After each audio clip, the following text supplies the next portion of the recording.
Hello my dear students, कैसे हैं आप सब। आई होप आप सभी अपने घरों में सेफ होंगे और सुरक्षित होंगे और मेरी कई बातों का ध्यान रख रहे होंगे। आज मैं Akanksha Pandey painting point technical college Rewa फिर से एक ऑनलाइन लेक्चर के माध्यम से आप सभी से जुड़ रही हूँ एंड आई होप ये ऑनलाइन वीडियो लेक्चर्स आपको ज़्यादा से ज़्यादा हेल्प कर रहे होंगे अपनी स्टडीज़ को बेहतर से बेहतर बनाने के लिए। एंड आई होप आप ये वीडियो ऑनलाइन लेक्चर्स एंजॉय भी कर रहे होंगे। बहुत समय से हम और आप इन्हीं ऑनलाइन क्लासेस के माध्यम से जुड़ रहे हैं, तो हमारी पूरी कोशिश है कि आपको बिल्कुल क्लासरूम जैसी फीलिंग आए, आपको ये कहीं से भी ना लगे कि हम आपसे वर्चुअल क्लासेस के माध्यम से कैसे जुड़ सकते हैं। मेरी ये पूरी कोशिश है कि आपको बिल्कुल रियल क्लासरूम फीलिंग आए इन ऑनलाइन वीडियो लेक्चर्स के माध्यम से भी। सो चलिए, कल जो टॉपिक हमने डिस्कस किए थे प्रीवियस वीडियो लेक्चर में, वो टॉपिक थे एग्रीकल्चरल मार्केटिंग से रिलेटेड। एग्रीकल्चरल मार्केटिंग का कॉन्सेप्ट क्या कहता है और उसकी कैरेक्टरिस्टिक्स क्या क्या है। आज के इस ऑनलाइन वीडियो लेक्चर में मैं एग्रीकल्चरल मार्केटिंग के स्कोप पर डिस्कस करना चाहूँगी। स्कोप क्या है, कितना वाइड है, कितना विस्तृत है, कहाँ से शुरू होता है और कहाँ पर खत्म होता है, ये सारी चीज़ें आज हम इसमें डिस्कस करेंगे। तो सबसे पहले स्कोप से हम स्टार्ट करते हैं, उसके बाद हम डिफेक्ट्स पे आएंगे। स्कोप में सबसे पहला है to collect the agricultural products and output. Agricultural marketing की शुरुआत होती है सबसे पहले तो हमें जिन प्रोडक्ट्स या जिन आउटपुट को हमें बेचना है उनको हमें सबसे पहले इकट्ठा करना रहता है। ये सबसे पहला स्टेप होता है एग्रीकल्चरल मार्केटिंग का। Second is standardisation and grading of those products. जैसे कि मैंने अपने प्रीवियस वीडियो लेक्चर में भी बताया कि स्टैंडर्डाइजेशन एंड ग्रेडिंग एक इम्पॉर्टेंट कैरेक्टरिस्टिक है एग्रीकल्चरल मार्केटिंग का।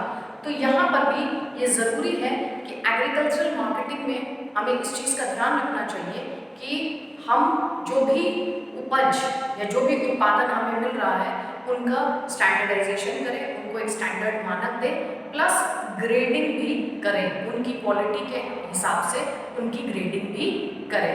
ये हो गया आपका सेकेंड स्टेप। नेक्स्ट इज जब हमने स्टैंडर्डाइजेशन स्टैंडर्ड मानक तय कर लिए प्लस ग्रेडिंग कर ली प्रोडक्ट्स की, उसके बाद बारी आती है उन प्रोडक्ट्स को कहीं सेफ और सुरक्षित तरीके से रखने की। सेफ और सुरक्षित तरीके से हम कहाँ रखेंगे? स्टोरेज हाउसेस या वेयर हाउसेस में। वेयर हाउसेस सरकार द्वारा भी होते हैं, पब्लिक वेयर हाउसेस भी होते हैं, प्राइवेट वेयर हाउसेस भी होते हैं। इन वेयर हाउसेस में हम इन एग्रीकल्चरल प्रोडक्ट्स को सेफ एंड सुरक्षित रखते हैं और जैसे जैसे उसकी मार्केट में डिमांड आती है हम इन प्रोडक्ट्स को मार्केट में सेल आउट करते हैं।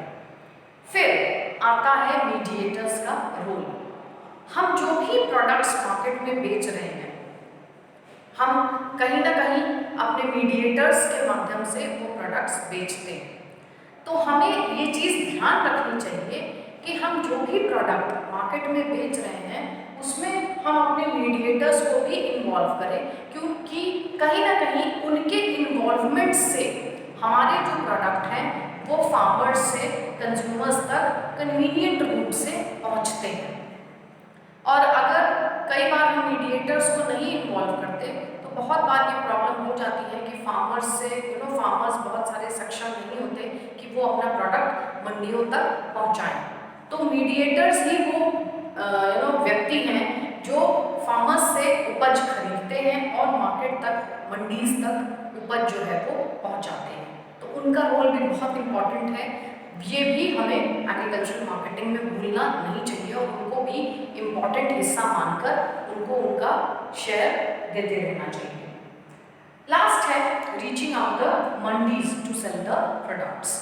जो भी प्रोडक्ट फार्मर्स के द्वारा हम लेते हैं उनको अंत जो गंतव्य है वो है मंडीज। मंडीज में जाके ये प्रोडक्ट्स बिकते हैं, वहाँ पर जो भी रेवेन्यू आता है वो रेवेन्यू जो है वो शेयर होता है, फार्मर्स को उनका शेयर दे दिया जाता है, जो मीडिएटर्स इन्वॉल्व है सेलिंग के दौरान उनको उनका शेयर दे दिया जाता है, और इस तरीके से ये पूरा प्रोसेस जो है एग्रीकल्चरल मार्केटिंग का कंप्लीट होता है। And this is an important step, क्योंकि अगर ये सारे स्टेप्स हम मिस आउट करेंगे तो कहीं ना कहीं एग्रीकल्चरल मार्केटिंग का जो पूरा प्रोसेस है उसमें डिफेक्ट आने के चांसेस हैं। अब डिफेक्ट्स की बात आई है तो क्या क्या डिफेक्ट्स हैं या क्या क्या प्रॉब्लम्स हैं जो हम एग्रीकल्चरल मार्केटिंग में फेस करते हैं, उसके ऊपर भी मैं थोड़ा सा बात करूँगी। सबसे पहला है एक्सटॉर्शन, यानी वसूली जिसे आप बोलते हो। वसूली का मतलब ये होता है कि अननेसेसरी जो गरीब किसान हैं या जो अपनी उपज सिर्फ पैदा करने के लिए जिनके पास पैसा है, जो प्रोडक्शन कर रहे हैं, उनके पास इतना एक्सेस मनी नहीं होता है कि वो वसूली के लिए पैसे दें। कई लोग ऐसा करते हैं, जो गरीब लोग हैं उनको ह्यूमिलिएट करते हैं, उनको टॉर्चर करते हैं पैसे देने के लिए, which is a wrong thing. और ये जो प्रैक्टिस है प्रिवेल होती है, ये प्रैक्टिस नहीं होनी चाहिए, क्योंकि this is a wrong thing, this is an illegal thing which is being practised, which should not be practised. तो ये एक एग्रीकल्चरल मार्केटिंग का बहुत बड़ा डिफेक्ट है जिससे हम रूबरू होते हैं। Next is transportation facilities. ये बहुत मेजर ड्रॉबैक है एग्रीकल्चरल मार्केटिंग का, कि जो प्रॉपर यातायात व्यवस्थाएं, ट्रांसपोर्टेशन फैसिलिटीज़ नहीं है, अच्छी रोड्स नहीं है, कि सुचारू रूप से प्रोडक्ट जो है जो भी एग्रीकल्चरल प्रोडक्शन है वो फार्मर्स से लेकर मंडियों तक पहुंचाया जा सके। बहुत सारे इंटीरियर्स में ऐसे जगह फार्मर्स रहते हैं जहां से उनको बहुत डिफिकल्ट होता है अपने प्रोडक्शन को मार्केट या मंडीज तक पहुंचाना। तो ट्रांसपोर्टेशन फैसिलिटीज़ में भी सुधार होना चाहिए, ये भी एक बहुत मेजर ड्रॉबैक है एग्रीकल्चरल मार्केटिंग का। Next is lack of marketing information, क्योंकि बहुत सारे फार्मर्स वेल ऑफ नहीं होते हैं, गरीब होते हैं, तो जो भी मार्केटिंग इंफॉर्मेशन है जो उनके लिए ज़रूरी है कि जिससे पैदावार बढ़ाई जा सके या प्रोडक्शन को अच्छा क्वालिटी मेंटेन किया जा सके, कई सारी इंफॉर्मेशन ऐसी यूजफुल इंफॉर्मेशन उन तक नहीं पहुंच पाती है, क्योंकि वो बहुत रिमोट एरियाज में रहते हैं या फिर मे बी बहुत वेल ऑफ नहीं है, तो उनके घरों में टीवी नहीं है, रेडियो नहीं है, एक्सेट्रा एक्सेट्रा, जिसके माध्यम से उन तक इंफॉर्मेशन पहुँचाई जा सके, या मोबाइल फ़ोन्स नहीं है।